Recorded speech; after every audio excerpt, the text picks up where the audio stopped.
So this morning I skipped breakfast and it's 24 hours between my last meal yesterday and today's lunch.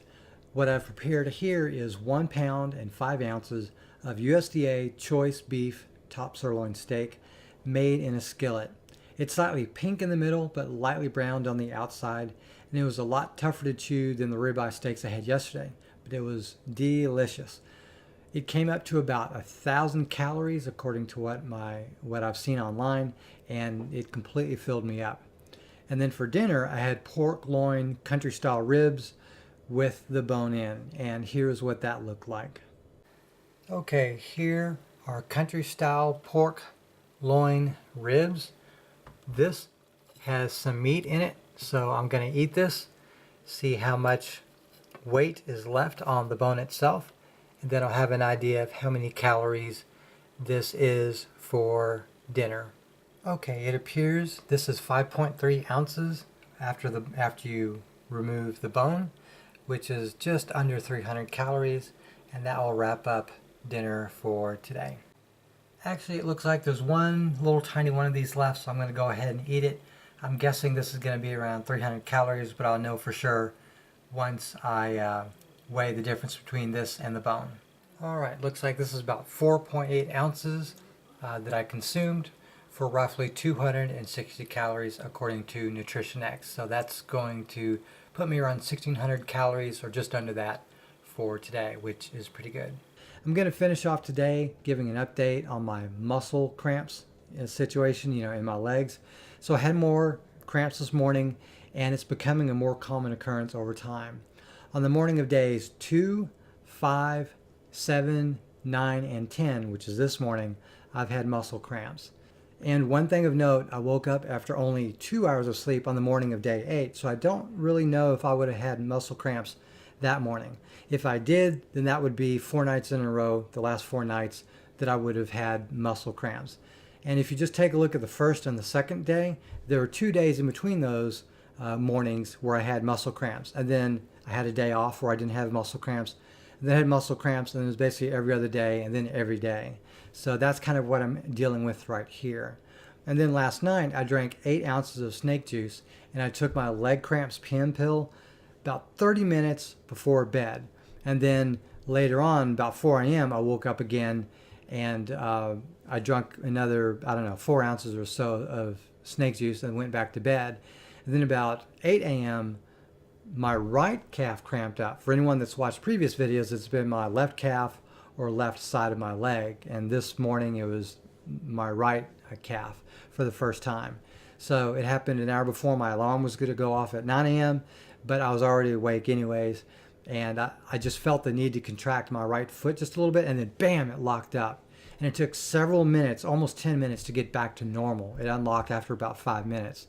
But I could still feel it trying to lock up, and I just kept trying to move it and not have that leg calf muscle lock up. And I'm worried at this point if I need to just wake up in the middle of the night of every night and drink some water with like magnesium and potassium added, or if I need to cut my sleep short just as a rule and get up before I get too dehydrated. So that's kind of what I'm dealing with right now. I'm obviously dealing with the dehydration issue because my lips are chapped in the morning when this occurs.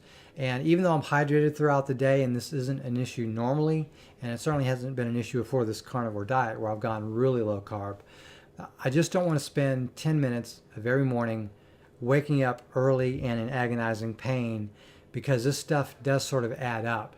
It takes about a couple days for whichever leg to stop basically aching or feeling like it. And after the first and second day this occurred, where I had cramps, it ached noticeably until it got better. And then I had another morning where it cramped up. So there's something wrong with me that I need to figure out.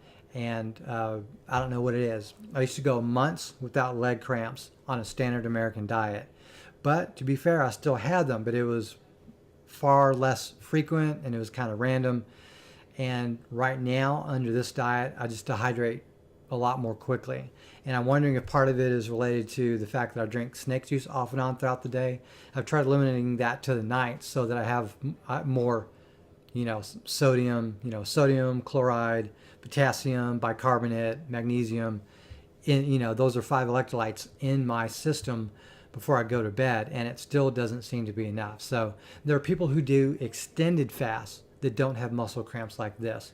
And I'm drinking snake juice on Carnivore.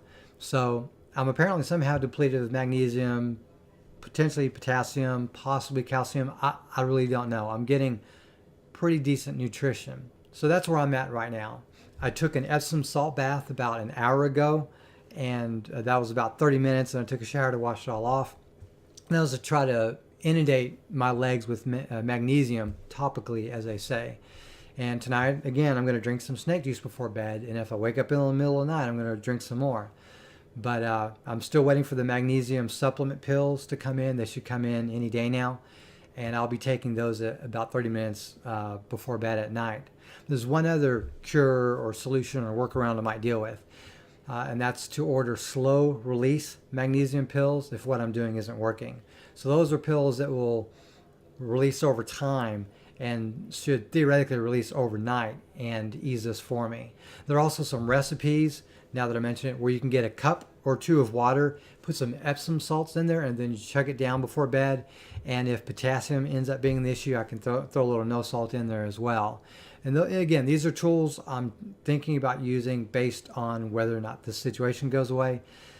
I don't understand why I'm having this issue, but I'm trying to deal with it without quitting this challenge. So I'm still troubleshooting this one issue I have on Carnivore. It's amazing how many issues I don't have, but this one issue is still significant to me at least, and I'm going to update you in future videos. Thank you very much for watching, and have a great day.